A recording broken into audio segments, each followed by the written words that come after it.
ನಮಸ್ಕಾರ ಸ್ನೇಹಿತರೆ, ನಮ್ಮ ನೂತನ ಸಂತೃಪ್ತಿ ಕಿಚನ್ಗೆ ನಿಮಗೆ ಸ್ವಾಗತ.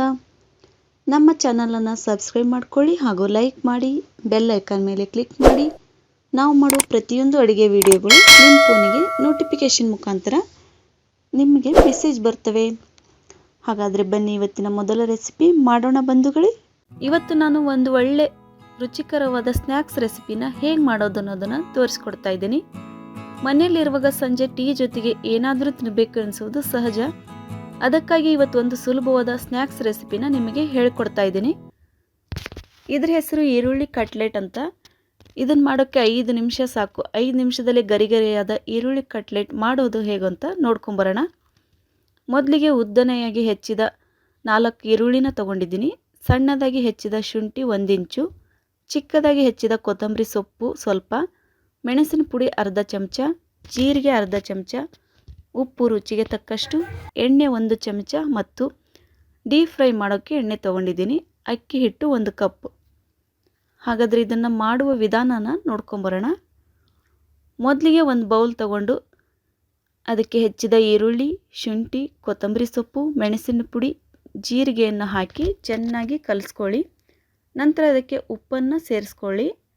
ಇದಕ್ಕೆ 1 ಚಮಚ ಆಗುವಷ್ಟು ಎಣ್ಣೆಯನ್ನು ಹಾಕ್ಕೊಂಡು ಚೆನ್ನಾಗಿ ಕಲಸಿ ಅದಕ್ಕೆ 1 ಕಪ್ ಹಿಟ್ಟಲ್ಲಿ 3/4 ಕಪ್ ಹಿಟ್ಟನ್ನು ಸ್ವಲ್ಪ ಹಾಕಿ ಚೆನ್ನಾಗಿ ಕಲಿಸ್ಕೊಳ್ಳಿ.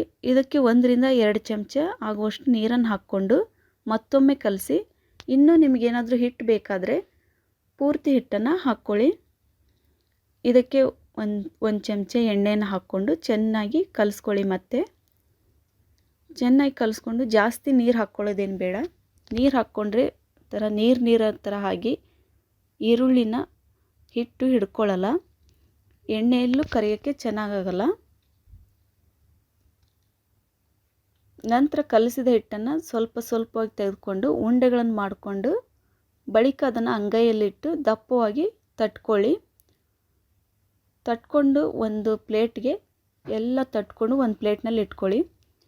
ನಂತರ ಒಂದು ಬಾಣಲೆಯಲ್ಲಿ ಎಣ್ಣೆಯನ್ನು ಬಿಸಿಯಾಗಲು ಇಡಿ. ಎಣ್ಣೆ ಚೆನ್ನಾಗಿ ಕಾದ ಮೇಲೆ ತಟ್ಟಿದ ಮಿಶ್ರಣವನ್ನು ಒಂದೊಂದಾಗಿ ಎಣ್ಣೆಯಲ್ಲಿ ಬಿಡಿ. ಎಣ್ಣೆಯಲ್ಲಿ ಬಿಟ್ಟ ಮೇಲೆ ಗ್ಯಾಸನ್ನು ಮೀಡಿಯಮ್ ಫ್ಲೇಮಲ್ಲಿ ಇಟ್ಕೊಳ್ಳಿ. ಮೀಡಿಯಮ್ ಫ್ಲೇಮಲ್ಲಿ ಇಟ್ಟು ಚೆನ್ನಾಗಿ ಬೇಯಿಸಬೇಕು. ಹೈ ಫ್ಲೇಮಲ್ಲಿ ಇಟ್ಟರೆ ಬೇಗನೆ ಕಪ್ಪಾಗಿ ಬಿಡ್ತವೆ.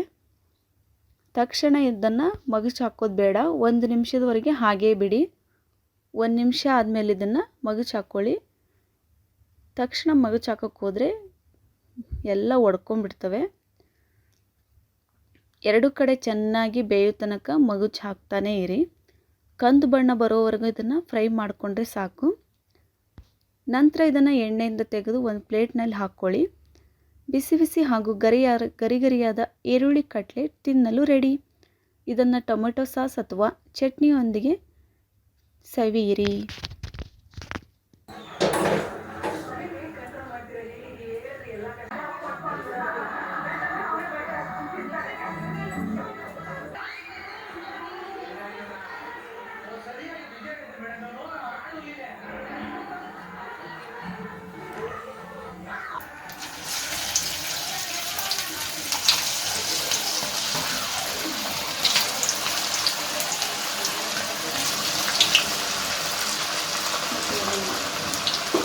In the bar.